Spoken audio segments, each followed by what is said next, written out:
New Zealand ने वैसे तो ये मुकाबला निकाल लिया है 8 विकेट से, और कहीं भी इन चारों इनिंग में आपको ऐसा नहीं दिखाई दिया होगा कि न्यूजीलैंड जो है कहीं भी पिछड़ा है। जी हाँ, 462 रन जरूर बनाए थे इंडिया ने उस इनिंग में, लेकिन उस इनिंग में पकड़ सकते थे केएल राहुल हो, ऋषभ पंत ने 99 रन बनाए, रविचंद्रन अश्विन हैं, रविंद्र जडेजा हैं।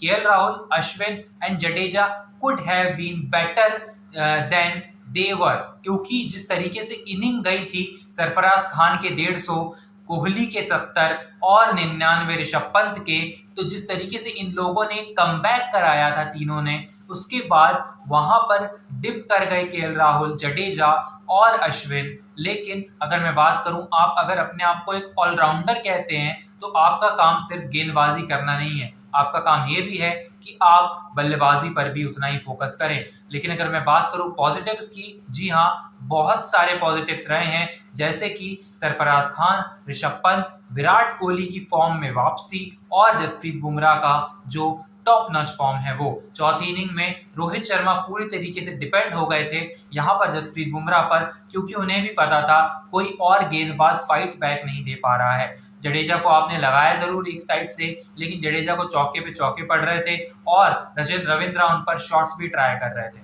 और जिस तरीके से वो खेल रहे थे, ऐसा लग नहीं रहा था कि न्यूजीलैंड के मन में एक मिनट के लिए भी संदेह आएगा कि जो छोटा सा स्कोर हम चेस करने वाले हैं, इसमें कहीं भी दिक्कत हमें आने वाली है। जी हाँ, 2 विकेट जरूर चटकाए बुमराह ने, लेकिन वहां पर अगर मैं ओवरऑल बात करूं तो उस इनिंग में भी कहीं भी पिछड़ा नहीं दिखाई दिया न्यूजीलैंड। जी हाँ, अगर भारत पहली इनिंग में हवा में ना उड़कर और जिस तरीके से बल्लेबाजों ने और जिस तरीके से परफॉर्मेंस दी थी और ने जिस तरीके से गेंदबाजी की और जिस तरीके से स्विंग को यहाँ पर भारत पढ़ नहीं पा रहा था, उसे पीछे रखकर अगर भारत अच्छे से खेलता उस पहली इनिंग को, देखिए कहना बहुत मुश्किल है, कहना बहुत आसान है, करना बहुत मुश्किल है, लेकिन उसी पिच पर उसी गेंद के साथ, नई गेंद के साथ वहां पर भारत ने भी, न्यूजीलैंड ने भी बल्लेबाजी की थी। तो अगर न्यूजीलैंड बल्लेबाजी कर सकता है बुमराह, सिराज, जडेजा, अश्विन के खिलाफ, कुलदीप के खिलाफ, तो क्यों नहीं यहाँ पर भारत।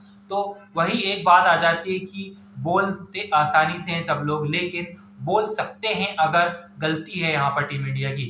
अगर बात करूं यहाँ पर पहली इनिंग की परफॉर्मेंस की, तो 0 गिन लीजिए वाला था, जिस तरीके से हम मीम देखते हैं, तो 0 इतने सारे हो गए थे कि भारतीय बल्लेबाजों को समझ नहीं आ रही थी ये गेंद कहाँ जा रही है। जिस तरीके से टॉम ब्लंडर यहाँ पर प्लान सेटअप कर रहे थे भारतीय बल्लेबाजों के लिए, उस तरीके से फंसती जा रही थी टीम इंडिया, और उतना ही गहरा चले गए और यहाँ पर रिकॉर्ड जो है ब्रेक कर दिया अपना ही। वैसे 36 था, अब 46 हो गया। लेकिन अगर मैं बात करूं यहाँ पर सेकेंड इनिंग की, जिस तरीके से न्यूजीलैंड को बुमराह के थ्रू आप पकड़ने की कोशिश कर रहे थे, मतलब कि आपको पता था कि बाकी गेंदबाजों में फिलहाल वो दमखम नहीं है कि वो यहाँ पर टीम इंडिया को सपोर्ट करें उस लेवल तक ले जाने के लिए कि जो छोटा सा स्कोर है हम डिफेंड कर लें। लेकिन डिफेंड नहीं होने वाला था, हमें कल पता चल गया था। कल अप्रिशिएट करने वाली बात सरफराज खान के 150 थे 76 के स्ट्राइक रेट के साथ, ऋषभ पंत के 99 थे 105 गेंदों पर, और विराट कोहली के 70 थे। लेकिन अगर मैं बात करूं गेंदबाजी की, भारतीय गेंदबाजी कहीं ना कहीं पिछड़ती हुई नजर आई यहाँ पर दोनों इनिंग में। अगर बात करें जसप्रीत बुमराह की, तो आप एक गेंदबाज पर हमेशा डिपेंड नहीं रह सकते।